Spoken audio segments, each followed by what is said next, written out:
ইমাম ইবনুল কাইয়িম রাহিমাহুল্লাহ তার কিতাব রূহ গ্রন্থে একটি ঘটনা বর্ণনা করেছেন। তিনি লিখেছেন, একজন পিতা একদিন তার মৃত মেয়েকে স্বপ্নে দেখলেন। স্বপ্নে তিনি মেয়ের কাছে জানতে চাইলেন, মা, আমাকে আখিরাত সম্পর্কে কিছু বলো। তার মেয়ে বলল, বাবা, আমাদের সামনে খুবই গুরুতর বিষয় এসে হাজির হয়েছে। আমরা দুনিয়ার সব কিছু জানতাম ঠিক, কিন্তু মানতাম না কিছুই।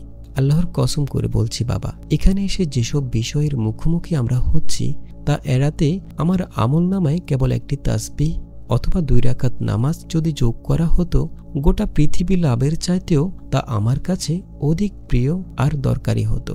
আমরা জানতাম কিন্তু মানতাম না। খেয়াল করে দেখুন তো, আমরা কি কি জানি? আমরা জানি প্রতিদিন 5 ওয়াক্ত নামাজ আমাদের জন্য ফরজ। ফরজ হালকা কোনো শব্দ নয়। মন চাইলে পাশে টং দোকানে গিয়ে 1 কাপ চা খাওয়া কিংবা ইচ্ছে করলে রমনা পার্কে ঘুরে বেড়ানোর মতো ব্যাপার নয় এটা।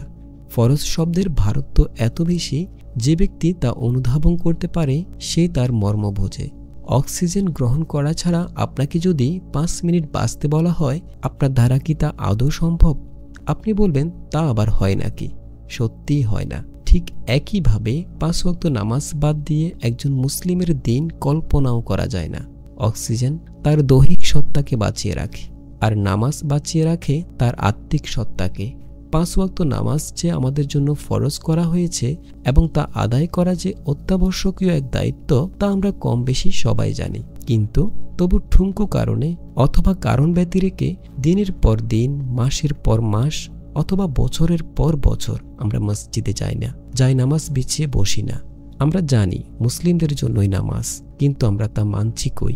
দুনিয়ার সমস্ত কিছুর জন্য আমরা সময় করতে পারি, সময় বের করতে পারি, কিন্তু নামাজ আদায়ের জন্য সময় করা আমাদের হয়ে ওঠে না। আমরা জানি সবই, কিন্তু মানি না কিছুই। এটা যেন আমাদের জীবনের পরতে পরতে লেপ্টে থাকা এক অমোঘ সত্যবাণী। আমরা জানি আমাদের জীবন ঠিক স্রোতে প্রবাহিত হচ্ছে না, কিন্তু সঠিক স্রোতে ফিরে আসার তাড়নাও আমাদের মাঝে নেই।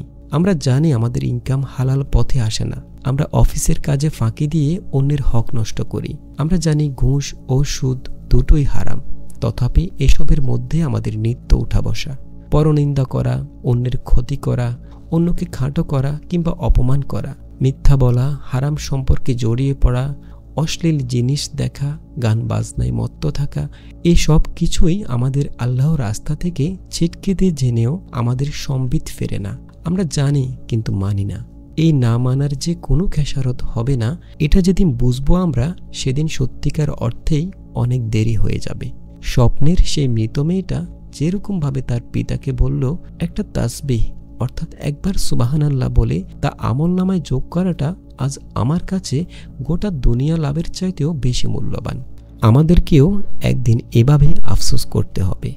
আমাদের মনে হবে, ইস, রাতের পর রাত যে সময়গুলো ফেসবুকে স্ক্রোল করে কাটিয়েছি, তার কিছুটা সময় যদি শেষ রাতে উঠে যাই নামাজে পার করতাম, তাহলে আজ আমাকে এর দুর্দশায় পড়তে হতো না।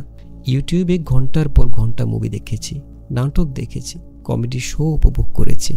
হায়, তার কিছু সময় যদি আমি আল্লাহর কাছে ইস্তিগফার করে কাটাতাম, যে রমণের উত্তরের আশায় ব্যাকুল নয়নে আমি ফোনের স্ক্রিনের দিকে তাকিয়ে থেকেছি, সেরকম ব্যাকুলতা নিয়ে যদি আল্লাহর জিকির আজকারে মশগুল থাকতে পারতাম, আমাদের এমন আফসোস যে নিশ্চিতভাবে হবে তা কোরআন কর্তৃক স্বীকৃত। সূরা আল ফাজরে আল্লাহ সুবহানাহু ওয়া তাআলা বলেন, ইয়াকুলু ইয়া লাইতানি কদ্দামতু লিহায়াতি। হায়, এই জীবনের জন্য আমি যদি আগে কিছু পাঠাতাম।